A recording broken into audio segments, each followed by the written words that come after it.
And, you know, we're looking at a generation of teens who will be wearing hearing aids pretty early. Well, do you think your kids are tuning you out or ignoring what you're saying? There's a good chance they simply just can't hear you. A new study shows 1 in every 5 teens now has hearing loss. Can you believe it?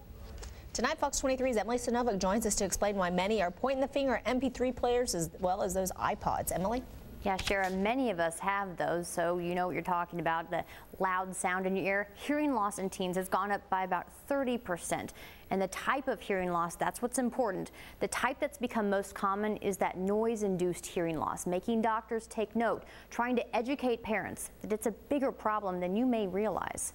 This is the little testing room. This is where Dr. Jacque Scholl has seen more and more children and teens with this kind of test result. It's called an audiogram.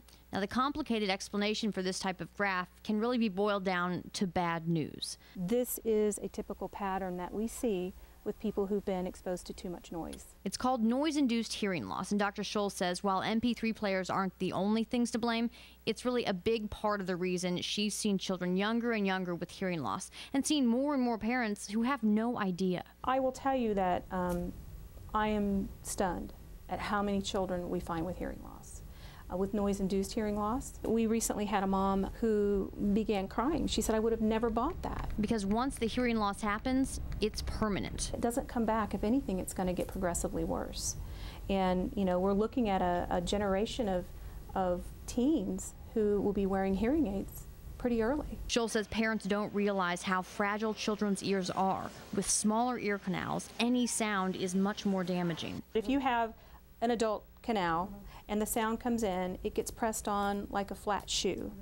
As you get smaller with a child, it's like you're really hitting it more with a spike heel. Scholl hopes with more education, parents and their children will be more careful.